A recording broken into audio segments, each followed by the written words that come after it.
Oke, selamat pagi semuanya.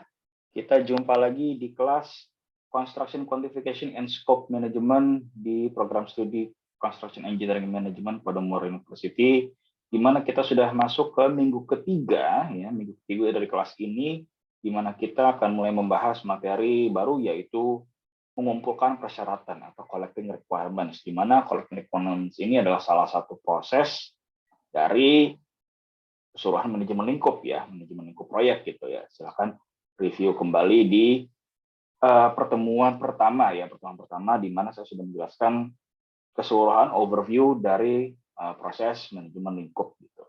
Nah, ini adalah salah satu proses manajemen lingkup yang ada di fase perencanaan proyek gitu, yaitu collecting requirements.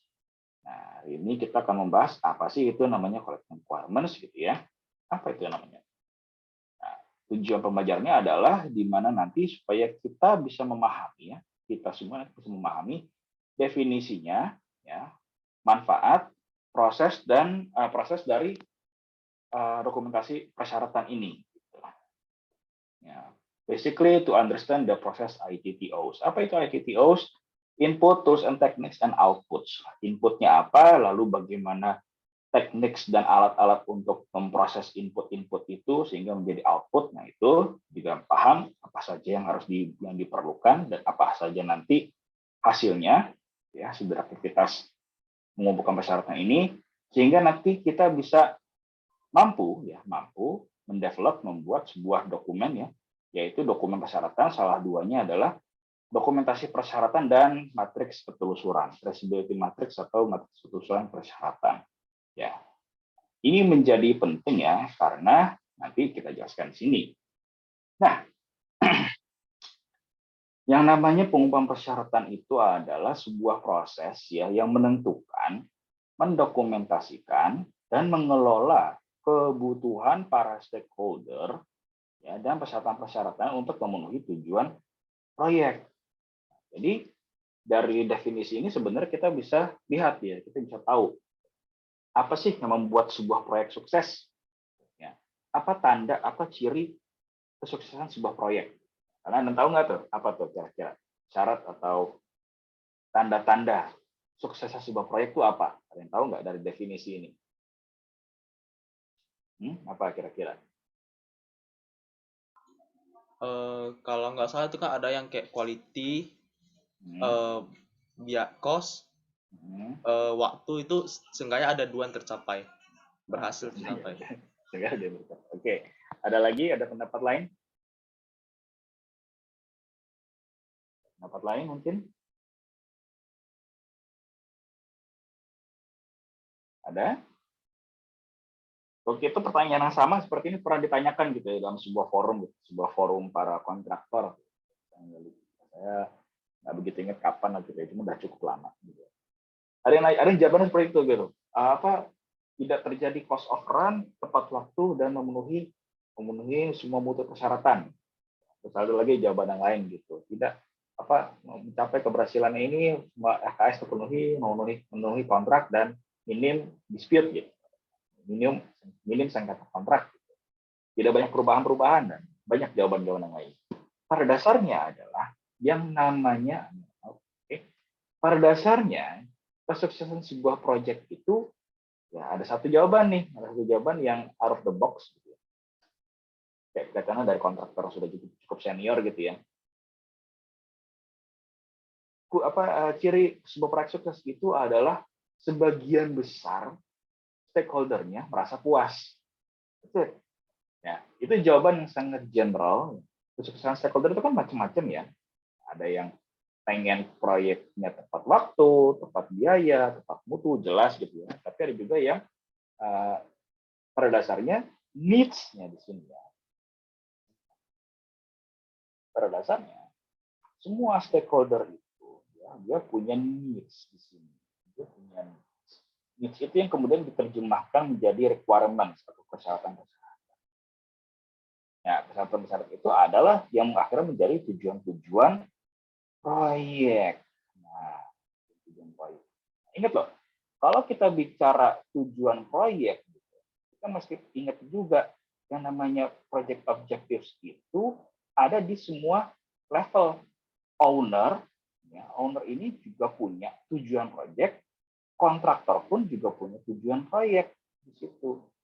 Nah, bedanya apa? Kalau owner, kalau kontraktor, tujuan-tujuan proyeknya sudah clear, sudah terstate dalam sebuah dokumen namanya kontrak.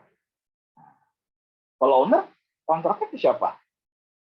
Bingung nggak tuh? Nah, ini nanti akan kita bahas di sini. Akan sedikit bahas di panjang lebar di sini.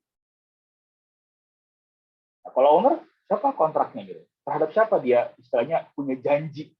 Dia punya perjanjian ke siapa sih sebenarnya kalau owner? Misalkan dia punya proyek kayak gitu, dia janji ke siapa? Kalau pemerintah ya janjinya ke siapa? Ke rakyat, jelas. Pemerintah ya, pemerintah sebuah negara ketika membangun sebuah proyek, ketika mencanangkan sebuah proyek infrastruktur, dia berjanji ke rakyat. Dia berjanji kepada konstituennya. Saya berjanji akan membangun, misalnya bangun bendungan untuk memenuhi kemajuan, untuk mencanangkan kemajuan pertanian, untuk menstabilkan kebutuhan pangan. Dia punya janji, janjinya yang dimana bukan dalam berupa kontrak, tapi berupa dalam catatan ingatan para netizen. Ya, catatan para buzzer politik gitu. Katanya Pak Presiden Jokowi akan membangun bendungan sekian banyak, itu udah inget banget itu. Jangan remehkan kekuatan ingatannya para netizen Indonesia. Lebih mengikat daripada kontrak yang ada. Itu cuma ikat aja gitu. Nah, seperti itulah kira-kira tujuan-tujuan proyek. Oke, benefit utamanya adalah, ya benefit utama dari mengumpulkan kesehatan itu adalah memberikan provides dasar-dasar, ya, dasar basis for defining untuk menjabarkan, mendefinisikan lingkup produk dan lingkup proyek. Nah, nanti kita akan lihat di sini nih, bagaimana sebuah sebuah dokumen requirements, ya, dokumen syarat ini menjadi dua nih, menjadi lingkup, ya, pernyataan lingkup atau scope statement, menjadi sebuah scope dan menjadi WBS. Nah, ini nanti akan kita bahas di sini. WBS ini nanti akan kita bahas minggu depan atau 2 minggu lagi. Oke, minggu depan kita bahas ya WBS ini.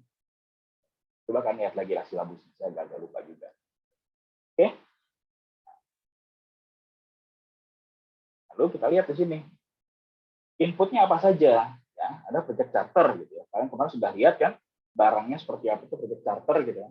Ada yang project charter tebal gitu, ada yang project charternya tuh cukup ketat gitu. Pada intinya adalah kalian sudah tahu isinya project charter itu apa saja dan kalian sudah bisa mengidentifikasi poin-poin isi, poin-poin konten project charter itu apa. Itu menjadi salah satu dokumen persyaratan juga. Lalu PM plan, ya, project and business documents, lalu dokumen-dokumen pengadaan, ya, kontrak, dan IFP. IFP ini sudah kita bahas di lalu. Ini sudah kita bahas kemarin.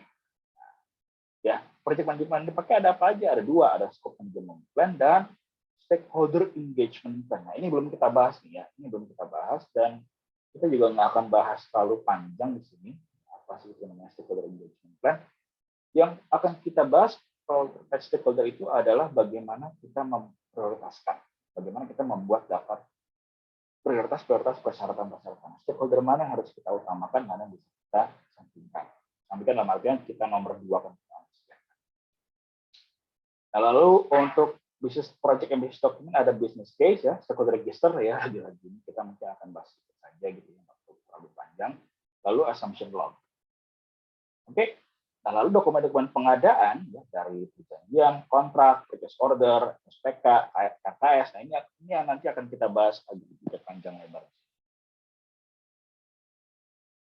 Itu semua diproses dalam sebuah aktivitas, yaitu aktivitas pengumpulan persyaratan, untuk nanti menjadi outputnya itu project dokumen berupa apa? Dokumentasi persyaratan dan matriks keterusan persyaratan. Nanti ini akan kalian lihat contohnya seperti apa di akhir slide. Oke, baru kita sekarang bahas inputnya agak lebih detail di sini. Ya, scope management plan gitu ya. Nah ini ya sudah kita bahas minggu lalu. Dokumen menjelaskan proses dan metode ya yang digunakan untuk merencanakan scope. Salah satunya adalah apa kalau terkait ini adalah format, ya, format matriks ketelusuran. Nah ini salah satunya ketelusuran. Ya, mau seperti apa bikin matriks ketelusuran syaratnya? Ya, bagaimana kita nanti menjabarkan syarat-syaratnya seperti apa? Ya, bagaimana kita dikelompokkannya seperti apa? Nah, dikelompokkannya bagaimana? Nah, itu namanya scope management itu seperti itu. Nah, kalau untuk nanti kita akan lihat ya, untuk mengumpulkan persyaratan di kontraktor itu relatif lebih mudah. Ya, lebih mudah, lebih clear daripada kalau mengumpulkan persyaratan-persyaratannya di level owner. Nah, itu misalnya yang level yang punya proyek itu di level owner itu akan lebih susah. Kenapa lebih susah? Nanti akan kita bahas ya. Nah, lalu ada stakeholder engagement plan, ya, rencana keterlibatan para stakeholder. Ya. Bagaimana persyaratan-persyaratan komunikasi seperti apa? Lalu tingkatannya, intensitasnya seperti apa? Tergantung tadi dari tergantung dari tingkat kepentingan dan pengaruhnya si stakeholder. Masih ingat nggak tuh? Ya, power and influence, power and interest matrik power and interest kuadrannya seperti apa? Bisa ada ingat nggak? Kalau lupa nanti saya ingatkan. Nah, lalu ada dokumen-dokumen bisnis dan dokumen-dokumen proyek. Ada asumsi ya, ada daftar asumsi ya, sebuah daftar yang log yang berisi asumsi-asumsi dari sebuah produk, sebuah proyek, environment-nya, stakeholders, dan semua faktor-faktor lain yang dapat mempengaruhi proyek-proyek, yang mempengaruhi persyaratan-persyaratan, asumsi-asumsi gitu ya.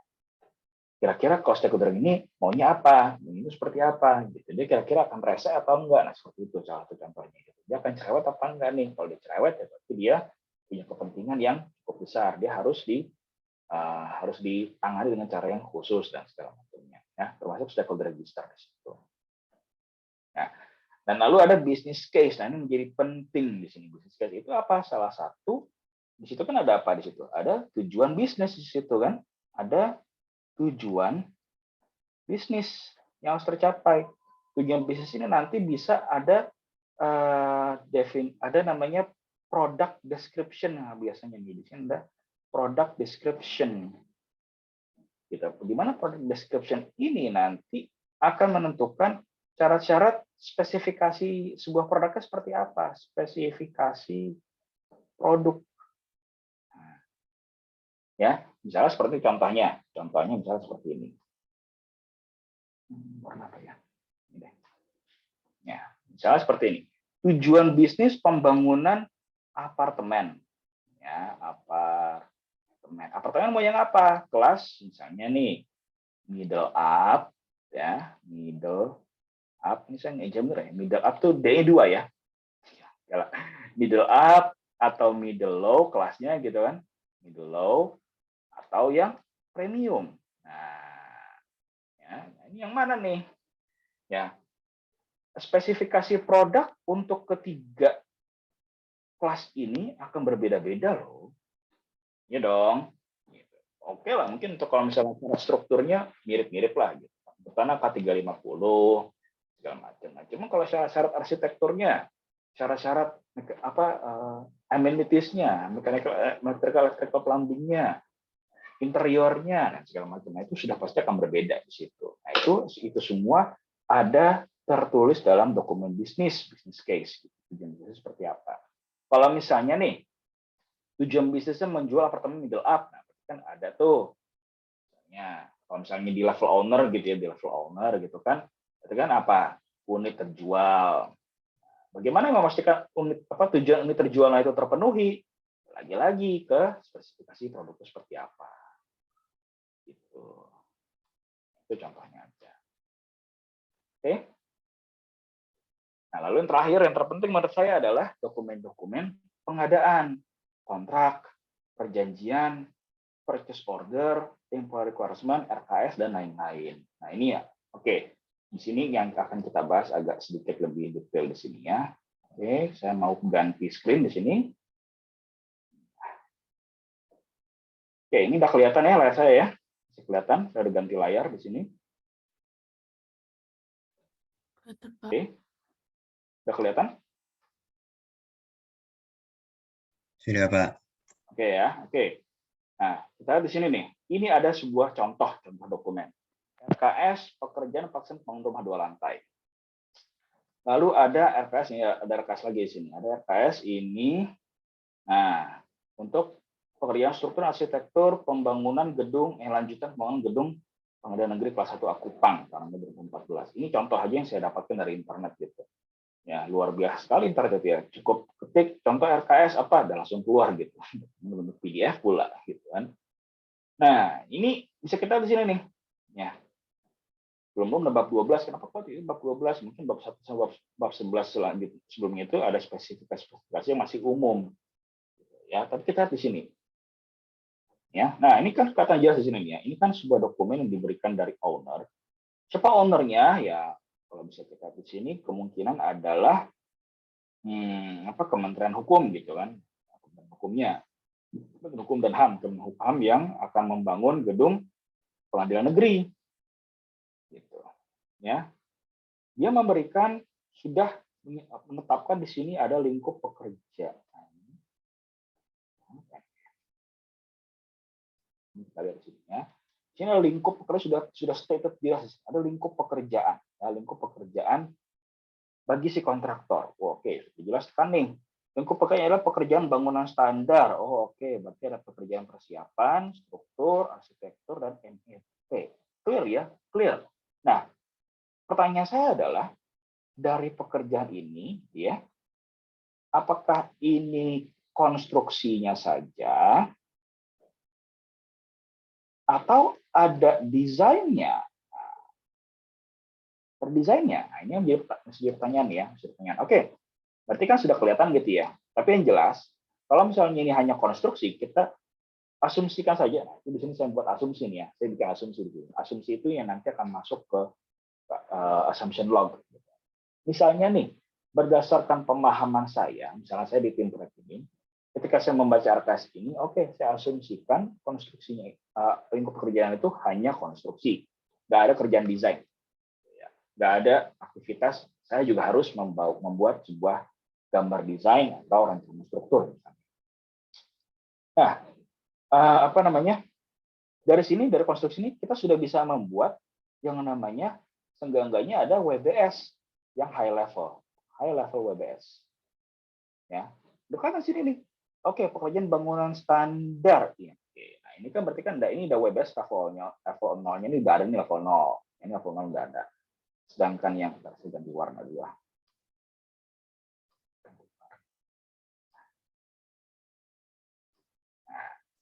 misalnya nih, terus yang struktur, persiapan ini WBS level 1 udah ada. Ya.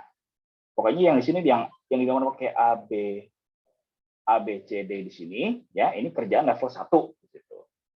Nah, terus agak turun ke bawah nih, warna apa ya? Warna hijau deh. Nah, yang nomornya pakai angka Romawi di sini, ya ini PBS level 2-nya. Nah, di sini udah kelihatan nih. Nah, tinggal nanti si kontraktor membaca lagi dokumen syarat ini, membaca lagi dokumen syarat ini untuk apa? Untuk menjabarkan lagi apakah perlu ada di sampai level 3 atau level 4. Nah, itu jadi pertanyaan di situ tuh. Ya kan? Bisa jadi seperti ini nih. Oke, ini lantai dasar sama lantai eksterior. Oke, ini sudah struktur lantai nih. Struktur lantai berarti kolom sama baloknya kemana? Nah, jadi pertanyaan tuh. Kolom baloknya kemana nih? Apakah karena ini dikatakan kerjaan lanjutan, apakah jangan-jangan balok dan kolomnya sudah ada gitu kan, sudah pernah dikerjakan tapi selesai lalu berhenti kah? Nah, itu. Baca lagi di sini nih, baca lagi tuh. Oke, situasi, lokasi, oke, pembangunan terdiri dari pembangunan kantor, lebih ke pekerjaan arsitektur dan struktur. Strukturnya hanya sebagian seperti apa itu proyek. Oh, berarti bisa lihat di sini nih.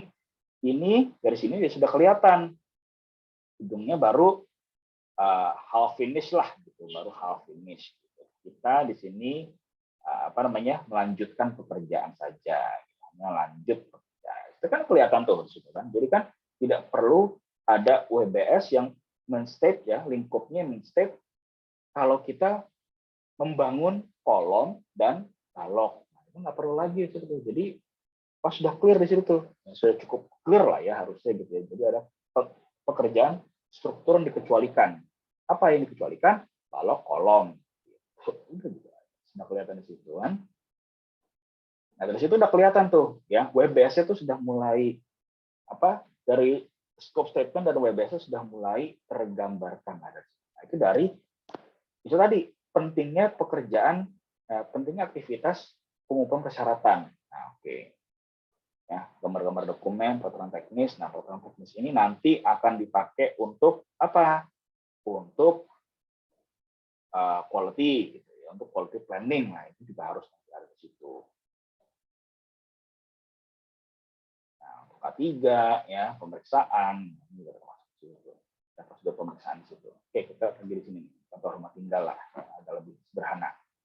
Nah, nih ya. Nih, lingkup pekerjaan. Nah, di sini lagi-lagi nih. Ya, lagi-lagi di sini nih sudah di-state dengan sangat jelas di sini ya. Sudah dinyatakan dengan sudah sangat jelas. Pekerjaan sudah dibatasi di sini nih. Ya, sudah dibatasi di sini.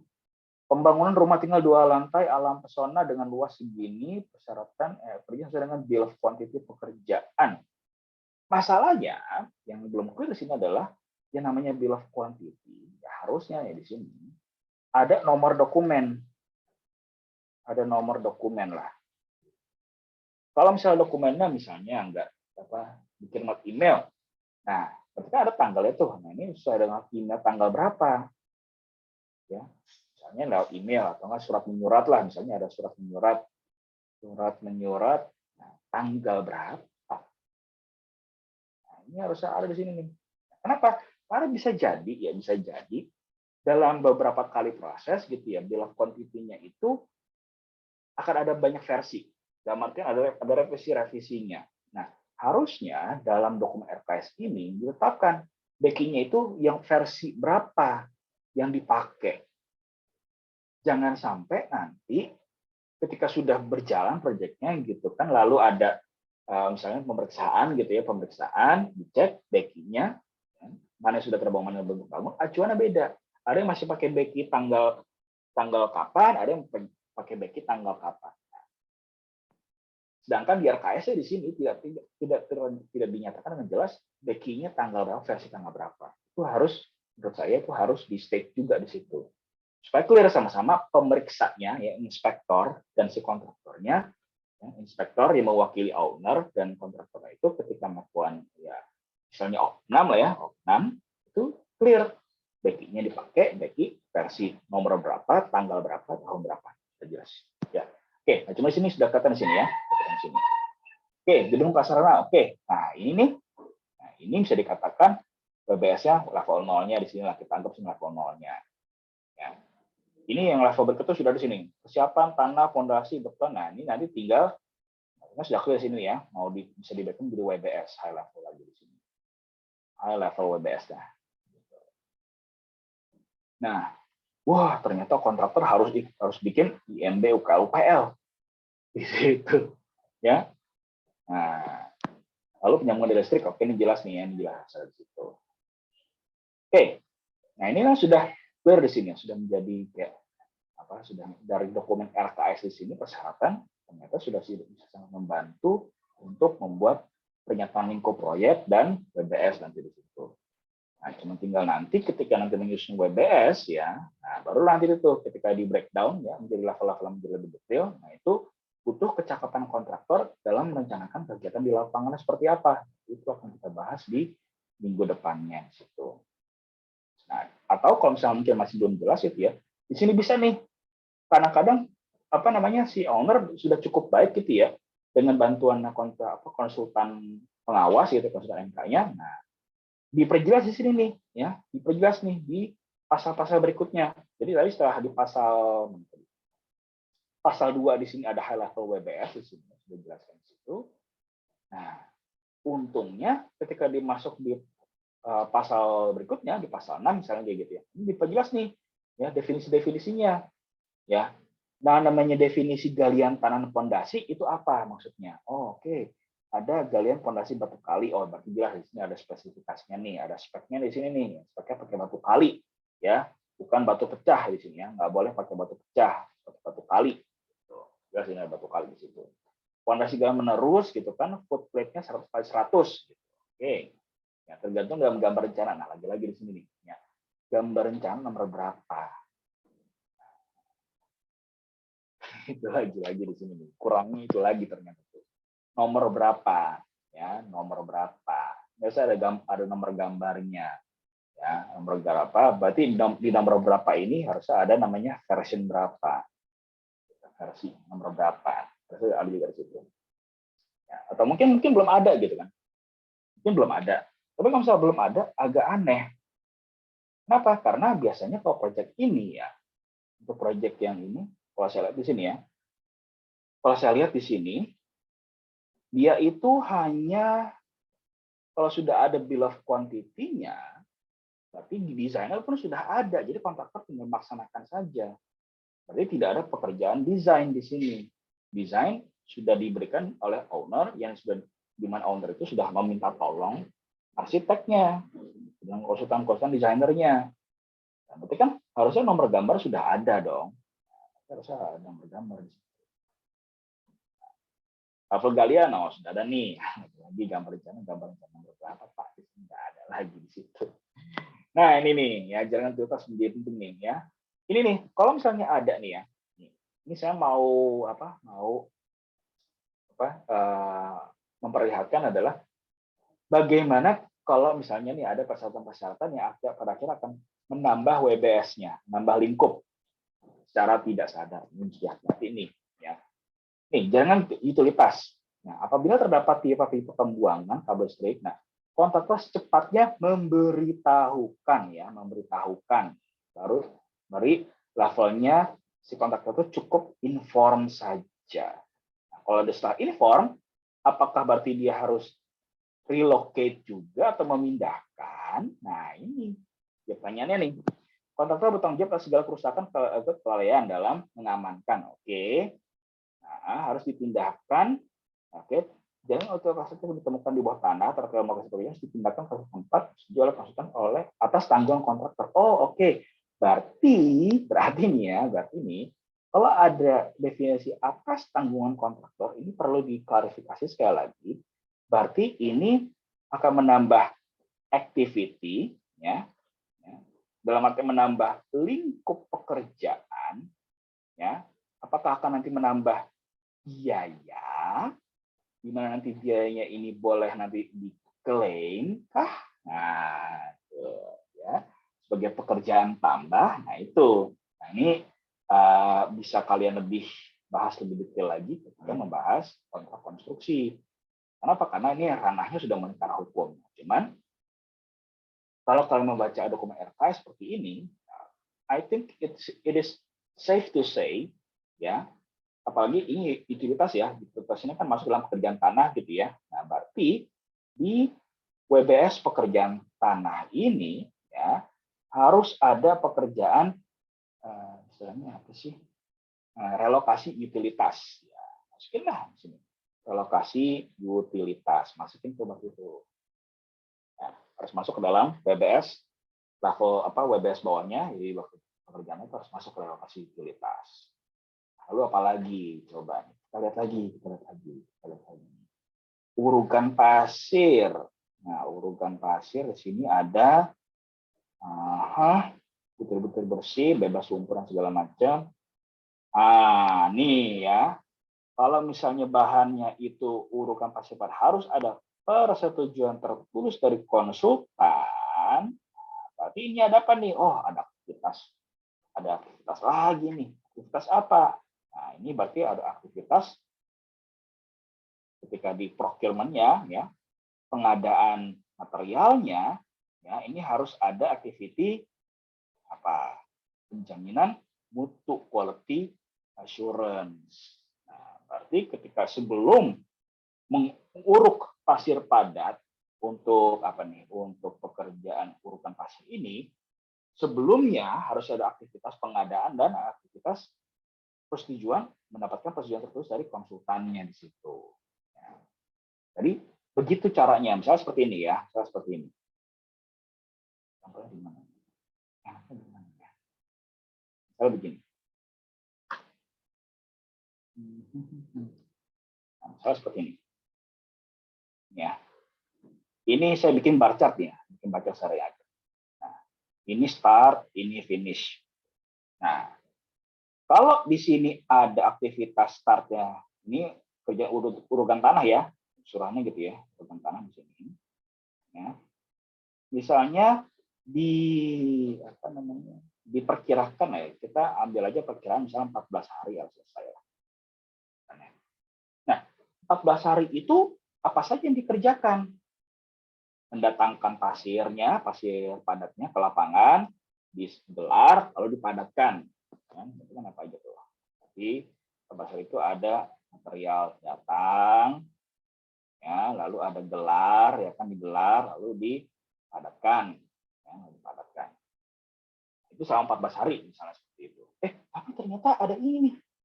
Ingat loh, ada aktivitas pengadaan dan quality assurance, berarti startnya ternyata tidak di sini startnya nih.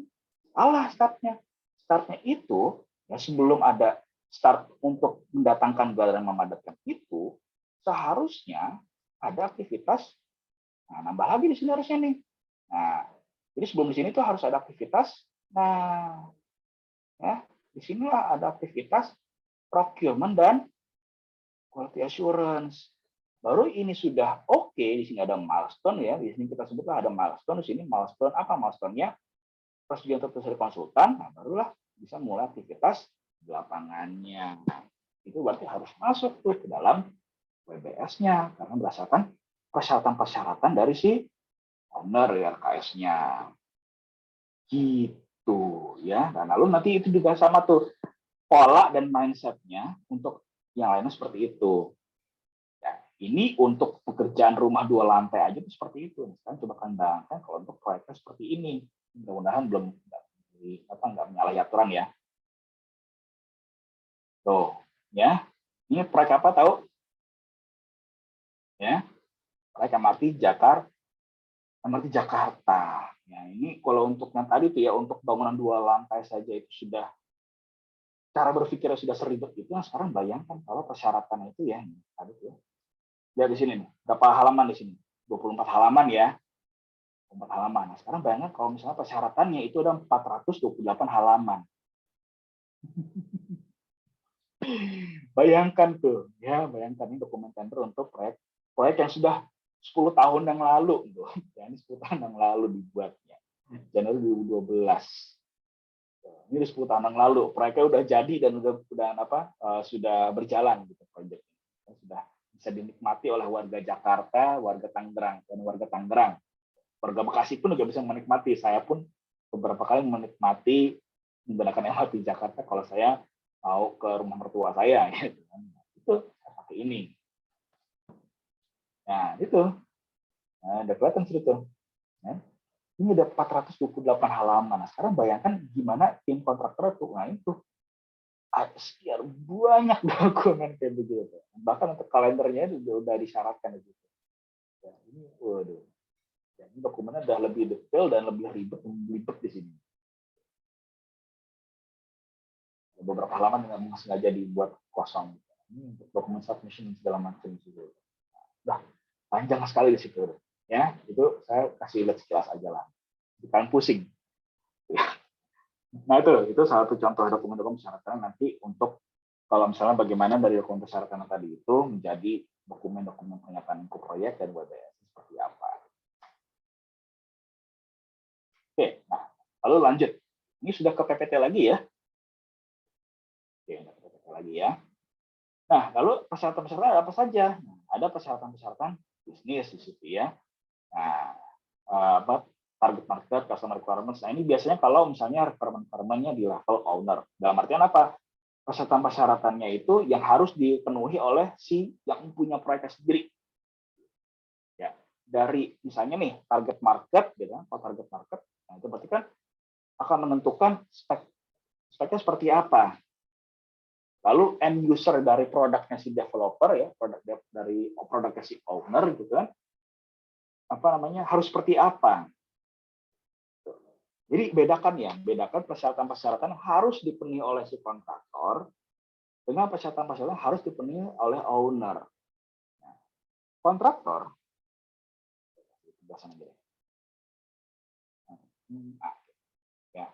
kontraktor di sini ya, kontraktor, dia itu akan tunduk terhadap owner.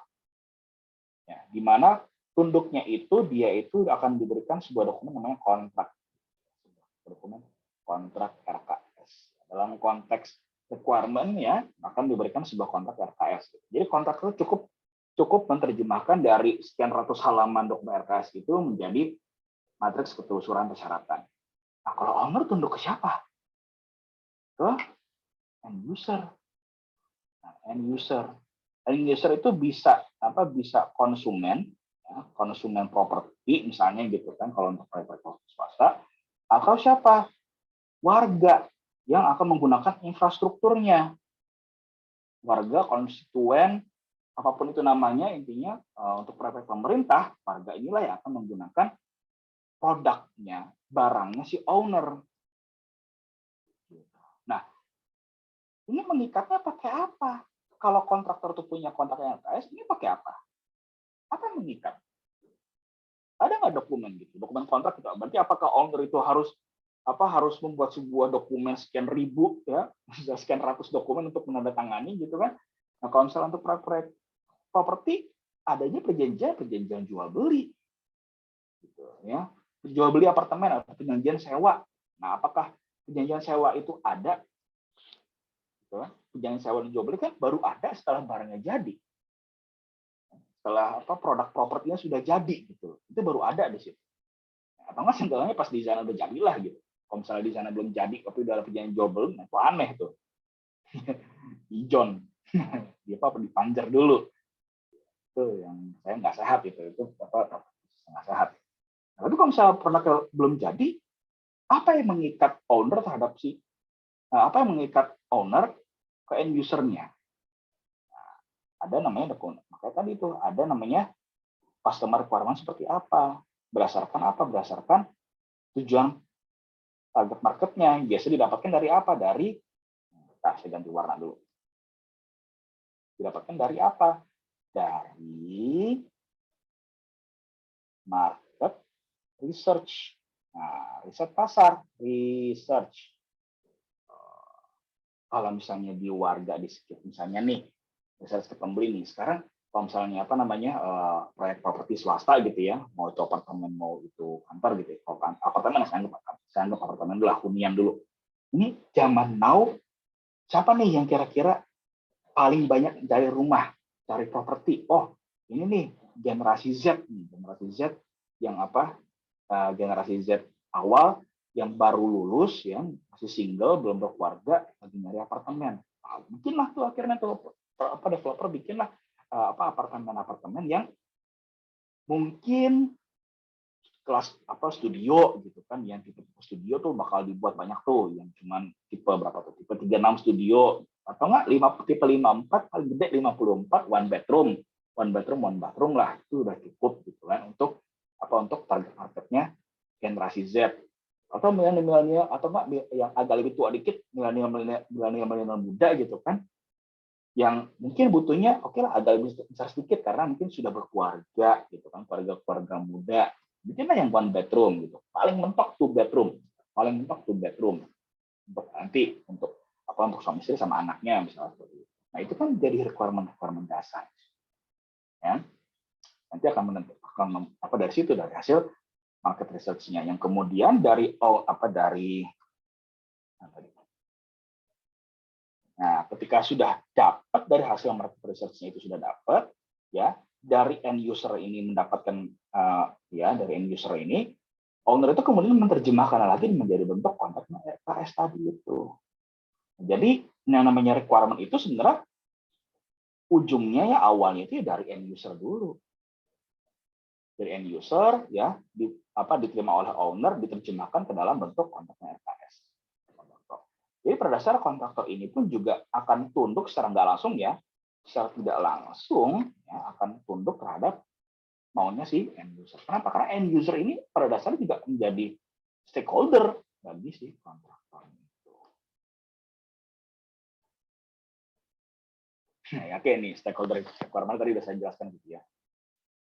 Nah, lalu persyaratan-persyaratan project gitu kan. Nah, ini ya persyaratan-persyaratan dari project itu sendiri. Nah, bisa jadi ini ya selain dari end user tadi itu ada misalnya persyaratan technical specification, misalnya ada spec back gitu kan, technical specification, atau bisa juga dari regulation dari regulasi-regulasi yang ada berlaku di sebuah negara gitu kan. Ada misalnya ada standards, termasuk di bawahnya ada standards ya kan, standar-standar berlaku.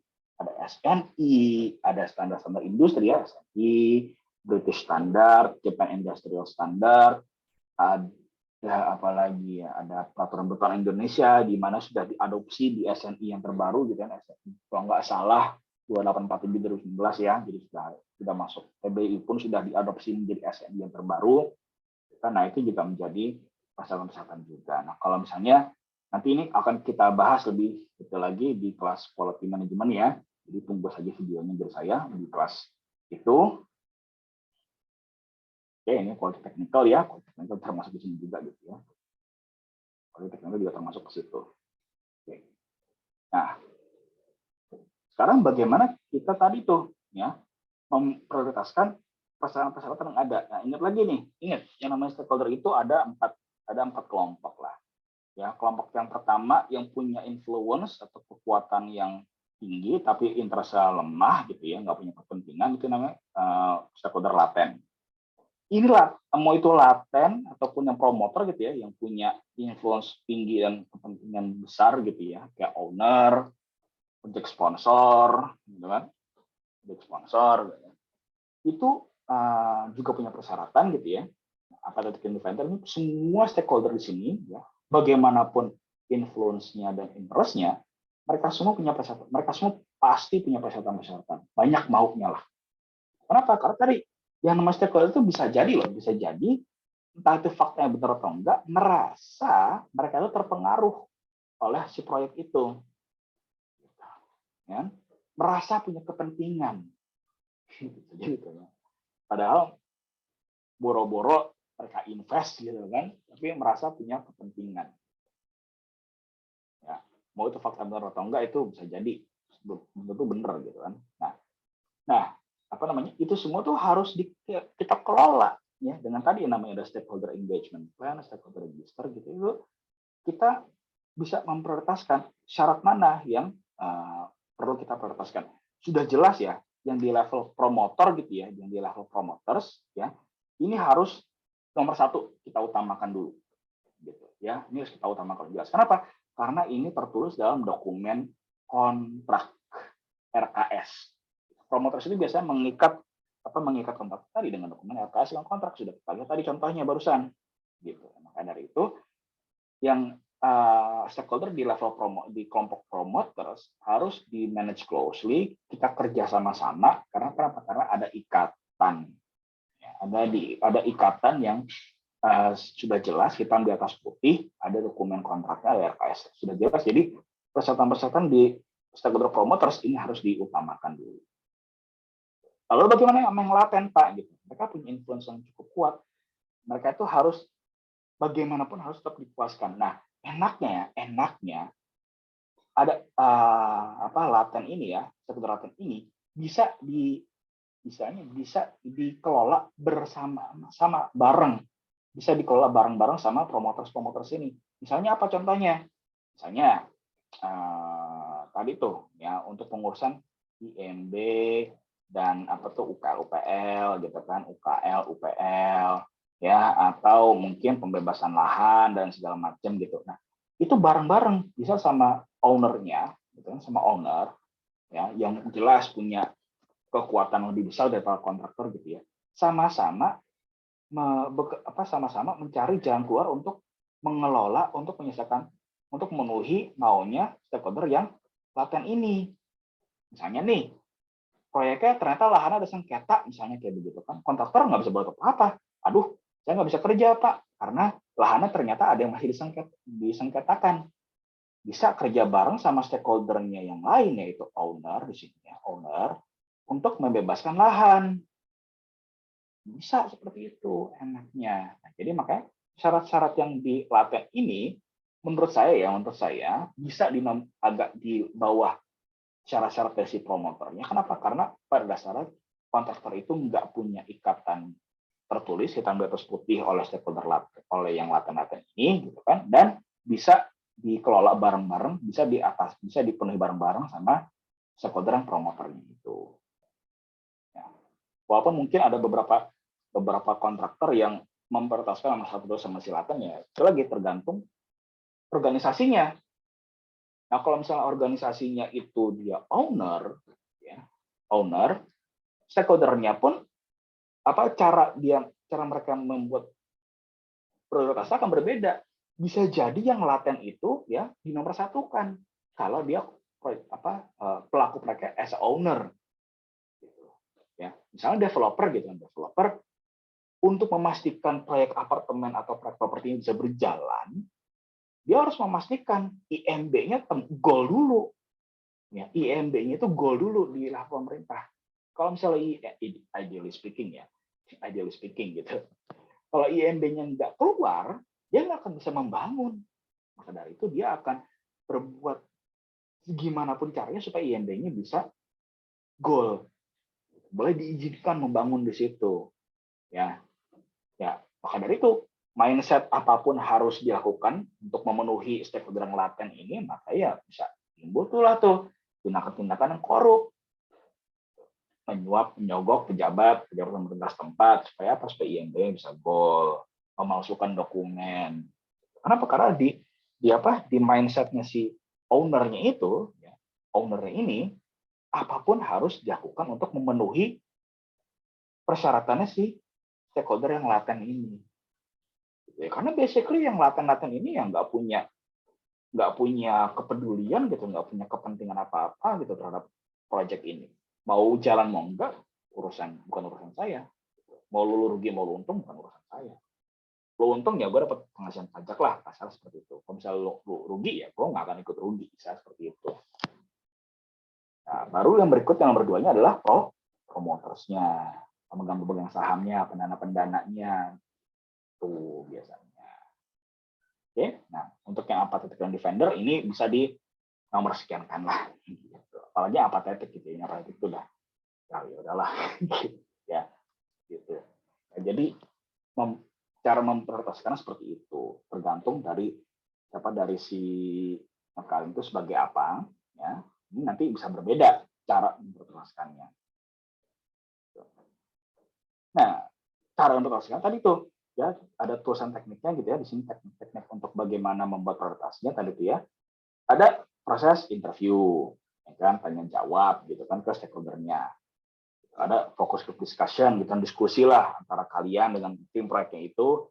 Ini syarat mana nih yang harus diutamakan dulu? Ya, ada kuesioner, benchmarking, lalu bikin prototype. Gitu. Ini tulisan teknik saja. Nah, lalu, ini ya, lalu bagaimana mengelompokkan yang mempetaskan tadi pakai, lalu ada cara berikutnya yaitu pakai diagram affinity. Itu kan tadi syaratnya udah banyak tuh ya, di dokumen kontrak tuh udah sekian banyak tuh jembrek. Nah itu kalau dalam bentuk tulisan kayak begitu panjang bertele-tele gitu ya, bacanya kalian bahkan pusing gitu ya. Jangankan yang 24 halaman, 81 halaman, kalau ketemu yang dokumen syarat 400 halaman, itu baru satu volume loh, baru satu jilid loh. Itu loh, bayangkan kalau ada 5 jilid, gitu, ada 5 jilid dokumen RKS gitu kan, ada persyaratan konstruksi, ya, ada persyaratan spesifikasi konstruksi, spesifikasi desain, lalu persyaratan dari employer. Nah itu lalu ada 2 yang lain gitu kan, sampai 1000 halaman lebih gitu kan. Itu bagaimana kita mengelompokkannya? Nah itu tools yang bisa dipakai ini affinity diagram atau mind map. Seenggaknya dari sekian ribu halaman dokumen syarat itu, seenggaknya kita bisa kompres, kita simplify, tentu tanpa mengeliminir syarat-syaratnya ya. Gitu kan. Kita bisa kelompokkan, kita bisa simplify dengan affinity diagram atau mind map. Mungkin instead of tulisan teks panjang lebar berkalimat-kalimat menjadi nomor aja. Syarat 1, syarat 2, syarat 3, syarat 4 gitu. Refer to klausul nomor berapa, klausul ini klausul itu. Bisa dibuat seperti itu. Ya, intinya dibuat sesederhana mungkin, dikelompokkan supaya apa? Mengelola syarat-syaratnya menjadi gampang. Nanti hasil akhirnya seperti apa? Nih, ya. Outputnya ada requirement documentation, lalu matriks ketelusuran gitu ya. Kalau untuk persyaratan dokumentasi persyaratan bisa disebut juga register atau daftar persyaratan gitu ya. Nah, atau matriks ketelusuran persyaratan gitu yang sudah agak lebih detail yang menjelaskan tujuannya seperti apa, hasilnya apa, dokumen referensi seperti apa nanti akan dijelaskan seperti ini. Nah, ini salah satu contoh sederhana ini, contoh paling simpel ya. Menurut saya ini simpel banget sih ya. Dari register persyaratan. Nah, ini masuk ke grup mana? Oh, ini grup umum gitu ya, persyaratan umum. Requirement ada apa aja? Target market premium class, upper. Ini target marketnya apa? Mau premium class kah, upper, middle kah? Gitu. Ini harus dispesify di sini. Gross floor area gitu kan? Gross floor area luas lantai terbangunnya berapa? Oh, segini. Oh, oke, ada conflict bridge-nya. Ini kalau yang menentukan stakeholder-nya CEO dan board of director, oh berarti ini level tinggi. Kenapa? Karena mereka ini stakeholder yang promoter, gitu, yang sifatnya promoter. Mereka punya kepentingan dan mereka punya kuasa yang tinggi. Oke, berarti ini high. Struktur, oke, siapa nih? Oh, misalkan CEO dan project manager. Gitu. Oke, ini lagi-lagi stakeholder yang promoter juga sifatnya, high juga. Gitu. Oke. Kalau nanti misalnya ada grup lain gitu kan, yang mungkin pertasan nggak begitu tinggi. Nah ini kalau dokumen requirement documentation-nya yang di organisasi owner. Perhatikan di sini nih, ya. Perhatikan di sini. Stakeholder itu lebih banyak kalau di sini saya contohnya ya. Banyak yang oke ini internal, oke ini ada eksternalnya nih, ada arsiteknya di sini. Ya. Nah, ini kalau ditelusuri gitu ya, tidak ada yang berdasarkan kontrak. Lihat sini contohnya nih. Nah, ini contohnya nih ya. Dari dokumen yang ini tadi nih ya, dari registernya dibuat menjadi matriks ketelusuran. Ada tujuan bisnisnya di sini, ada end produknya apa, lalu reference dokumen ke apa. Gitu. Ya, ini tujuan bisnis seperti ini dibuat lebih detail lagi. Tujuan bisnisnya ada syarat ini untuk apa? Oh, untuk menangkap marketnya, gitu. Untuk menarik minat konsumennya, untuk memuaskan customer-nya seperti apa. Gitu. Ya kan? Ini hasil research marketnya. Reference dokumennya adalah ada meeting, minutes of meeting. Gitu. Minutes of meetingnya di sini, tanggal berapa, minutes of meeting nomor berapa, nomor dokumen nomor berapa, gitu ya. Terus ini syarat strukturalnya, oke, karena ya udah ini udah persyaratan dari standar pemerintah gitu lah, misalnya gitu. Lagi-lagi dokumen acuannya ke lagi-lagi minutes of meeting gitu kan, risalah rapat of meeting, tanggal berapa, bulan apa. Kalau misalnya ini matriks ketelusuran di level owner, kita lihat di sini nih, reference dokumennya itu tidak ada yang bersifat dari kontrak, mostly minutes of meeting, gitu. Ya. Dari syarat-syarat dari end user pun, ya misalnya ini nih ya, yang market capture, ini kan dari Ini kan dari end user nih ya, dari customer ya, dari klien lah ya. Ini kan akhirnya siapa yang membawa ke rapat? Marketing, ya. Marketing manajernya atau marketing directornya. Marketing director bilang gitu, oh kalau kita berdasarkan hasil riset tim saya gitu ya, hasil market research, di daerah itu sekarang ini lagi butuh apartemen kelas premium. Gitu. Kenapa? Berdasarkan hasil penelitian tim kami yang juga membandingkan dengan data ekonomi, lagi ada pertumbuhan lagi ini nih kondisi ekonomi lagi naik nih. Orang-orang lagi banyak yang kaya nih, lagi banyak yang jadi makin kaya. Kita sebenarnya sanggup untuk membuat market apartemen kelas premium misalnya seperti itu. Dan itu disampaikan di rapat kick off meeting misalnya. Nah, kalau misalnya ketelusuran yang untuk kontraktor, ini reference dokumennya itu bukan draft meeting lagi, tapi sudah kontrak dokumen, klausul nomor berapa, klausul pasal X ayat Y nomor Z. Nah, misalnya seperti itu. Itu udah klausul-klausul, udah lebih mengikat lagi di situ. Itu kalau di level si kontraktornya. Ya, jadi seperti itu kira-kira. Nah, dari RKS tadi itu yang sekian banyak itu, nah, kalau misalnya di kontraktor ya, di level kontraktor, dari dokumen syarat yang tadi itu ya, RKS sekian banyak, dikelompokkan dalam bentuk matriks ketelusuran seperti ini. Begitu. Oke. Nah, sampai sini ada tayangan?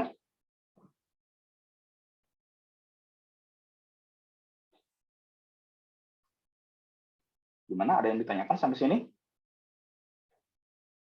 Oke. Pada bingung kali ya. Oke, kalau misalnya mungkin belum ada pertanyaan detik ini, nggak apa-apa, simpan dulu pertanyaannya, nanti dituliskan saja di kolom komentar seperti biasa ya. Salah. Oke. Ada yang bicara tadi ya? Nggak ada ya. Oke. Nah, oke, berarti itu summarize ya untuk dirangkum saja sebelum kita tutup. Jadi satu yang diminta para stakeholder itu akan menjadi acuan dalam perencanaannya. Perencanaan yang bisa macam-macam di sini. Ada perencanaan biaya, perencanaan mutu, perencanaan waktu, ya schedule dan segala macam, WBS. Nah, di sini bisa dipakai di situ. Termasuk untuk pelaksanaannya ya, untuk pemeriksaan metode pemeriksaan, ya sistem surat menyurat dan pelaporan itu nanti bisa menjadi acuan juga gitu dari persyaratan-persyaratannya. Nah, tapi tidak mungkin semua syarat itu bisa dipenuhi. Gitu. Semua syarat dari semua stakeholder. Ingat loh, stakeholder ada 4. Gitu. Kalau misalnya stakeholder yang apatis, apakah perlu dipenuhi? Nggak perlu. Itu malah jadi buang-buang waktu, buang-buang tenaga, dan membuang uang. Gitu. Nah, cuma ingat, maka dari itu, buatlah daftar prioritas persyaratan. Gitu. Berdasarkan daftar ranking stakeholdernya.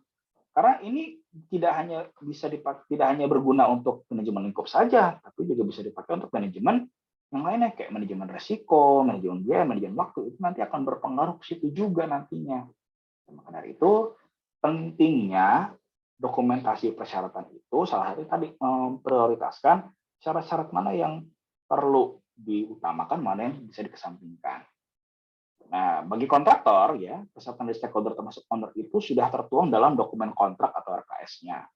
Di situ udah, tadi seperti saya katakan, dari sekian ribu halaman dokumen requirement yang begitu tebal dan bahasanya agak berbelit-belit itu, coba dibuat dalam bahasa yang lebih bisa dimengerti oleh orang-orang lapangan, gitu ya, orang-orang kontraktor lapangan seperti apa. Buatlah tadi namanya matriks ketelusuran ya, matriks ketelusuran atau register persyaratan itu.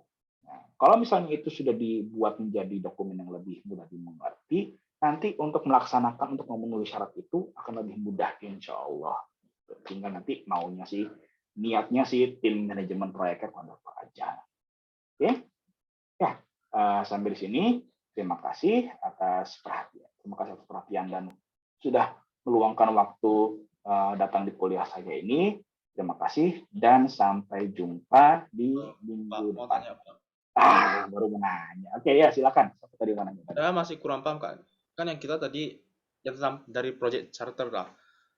Project charter itu kenapa kalau misalnya yang saya cari itu yang munculnya bahasa Inggris doang, yang bahasa Indonesia nggak ada. Emang di Indonesia itu kurangnya di membuat rencana tentang project charter gitu ya? Mungkin bahasanya kali ya. Coba cari piagam proyek. Oh, piagam proyek.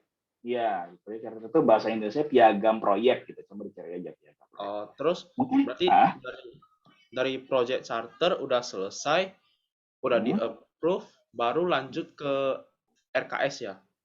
Biasanya seperti itu. Nah, jadi ingat loh, yang namanya project charter atau piagam proyek itu berasal dari fase yang berbeda. Ingat, salah satunya dokumen manajemen lingkup ini ini sudah memasuki fase perencanaan proyek. Gitu. Knowledge-nya manajemen lingkup. Project charter itu dari aktivitas sebelum perencanaan. Apa itu? Inisiasi. Knowledge-nya yang bermain di situ adalah bukan manajemen lingkup, tapi manajemen integrasi proyek. Gitu. Nah, jadi maka dari itu ini sebenarnya nanti bisa saya jelaskan di pertemuan keberapa ya? Kalau nggak salah saya jelaskan di pertemuan kelima atau keenam gitu ya. Saya jelaskan nanti agak lebih detail di situ ya. Cuma nggak apa, saya jelaskan di sini aja.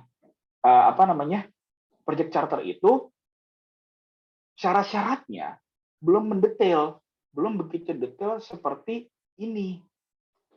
Masih sangat umum, sangat general gitu ya. Nah, cuman project charter itu memang akan dipakai untuk mendetailkan persyaratan-persyaratannya. Gitu loh. Ya. Kalau misalnya project charter untuk si kontraktor gitu ya. Kontraktor itu biasanya hanya dokumen apa? Pernyataan letter of award. Ya, surat pemberian kontrak. Itu sudah menjadi project charter bagi si kontraktor. Sudah menjadi ibarat kata piagam proyeknya bagi si kontraktor. Nah, jadi biasanya di Indonesia bukan artinya kontraktor-kontraktor itu nggak ngerti piagam proyek, mereka mengerti, tapi yang mereka pahami bentuknya berbeda. Bisa jadi tadi kalau kontraktor ya, ketika menang tender itu mereka akan mendapatkan letter of award, ya, dokumen penghargaan kontrak gitu kan, itu bisa menjadi piagam proyek. Nah, mau nanti si kontraktor bikin lagi dokumen kayak piagam proyek yang seperti kalian lihat, itu bebas. Cuman yang penting apa? Otorisasinya. Keabsahan dan otorisasinya dokumen itu. Nah, makanya biasanya piagam proyek itu lebih banyak dipakai dibuat oleh owner biasanya. Ketika tadi di owner misalnya kalau proyek pemerintah itu ada namanya surat penunjukan PPK, pejabat pembuat komitmen, gitu. Atau surat penunjukan project manager untuk proyek-proyek pemerintah. Untuk proyek-proyek, kalau misalnya di level owner gitu ya, level owner swasta, itu biasanya cuma surat tugas, surat penunjukan, surat pengangkatan stafnya developer misalnya untuk menjadi project manager. Gitu. Project manager untuk menghandle project ini, project A, project B. Nah, di mana nanti si project manager owner ini punya kuasa untuk tadi menseleksi konsultan, menseleksi desainer, menseleksi kontraktor gitu. Ya, jadi piagam proyeknya hanya berupa surat tugas biasanya. Bukan berarti surat tugas dalam piagam proyek, tidak. Piagam proyek itu ada lagi dokumennya, cuman otorisasinya sama lah. Gitu. Oke? Terus kalau misalkan ini yang Bapak tadi kasih lihat itu RKS yang apa namanya? Ini ya. MRT Jakarta. Ya, MRT Jakarta tadi itu kan banyak banget. Ya. Nah, kalau misalnya ada hal yang tidak dicakupkan ke dalam RKS itu, gimana?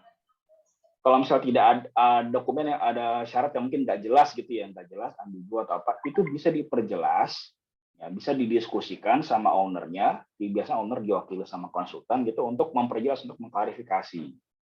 Gitu. Nah, klarifikasi itu nanti hasilnya berupa apa? Bisa berupa kalau misalnya cukup besar gitu ya, cukup signifikan, bisa nanti ada ini sebenarnya sudah masuk ke ranah kontrak konstruksi ya. Saya yang dimana saya sebenarnya kurang begitu paham gitu. Cuman kalau yang saya pahami adalah bisa jadi ada penyesuaian atau adendum kontrak konstruksi gitu kan. Atau mungkin kalau misalnya tidak terlalu signifikan, cukup misalnya hanya klarifikasi saja. Hanya diklarifikasi dalam rapat minutes of meeting, rapat tertanggal sekian dalam minutes of meeting tanggal sekian gitu. Itu bisa juga seperti itu. Kalau perubahan-perubahannya atau klarifikasinya tidak begitu masif gitu, tidak mengakibatkan efek yang begitu masif lah. Kalau misalnya sudah cukup masif efeknya, efek klarifikasi atau penambahan klausulnya itu, nah itu biasanya tidak cukup hanya dengan risalah rapat gitu yang menjadi dokumen, tapi harus ada kayak adendum kontrak gitu.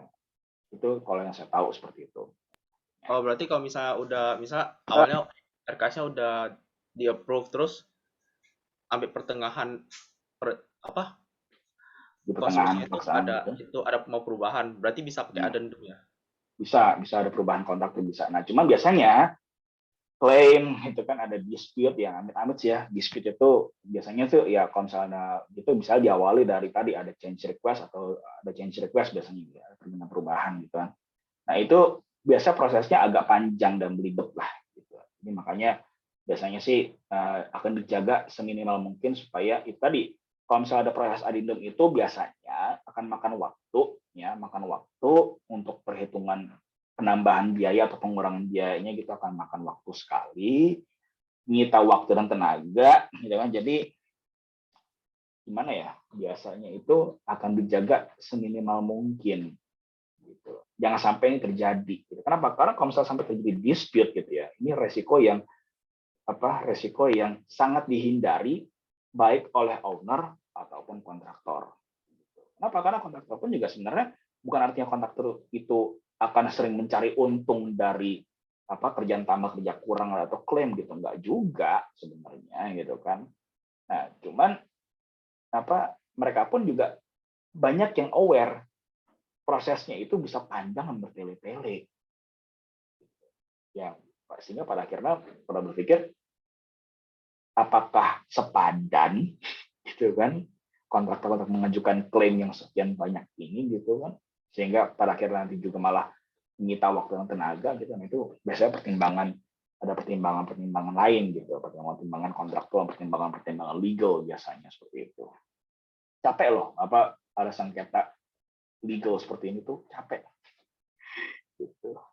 Ya, saya aja nggak kebayang gitu.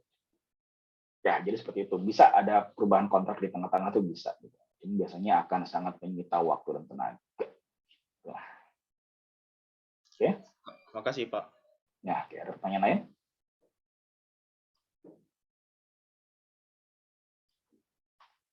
Ada pertanyaan lain?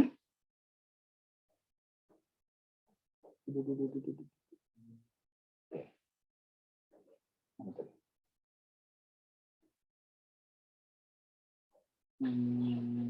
Ada lagi yang ingin bertanya? Oke, kalau tidak ada yang bertanya lagi, saya tutup sesi kuliah hari ini dan kita akan jumpa di minggu depan. Sampai jumpa minggu depan. Terima kasih dan selamat siang.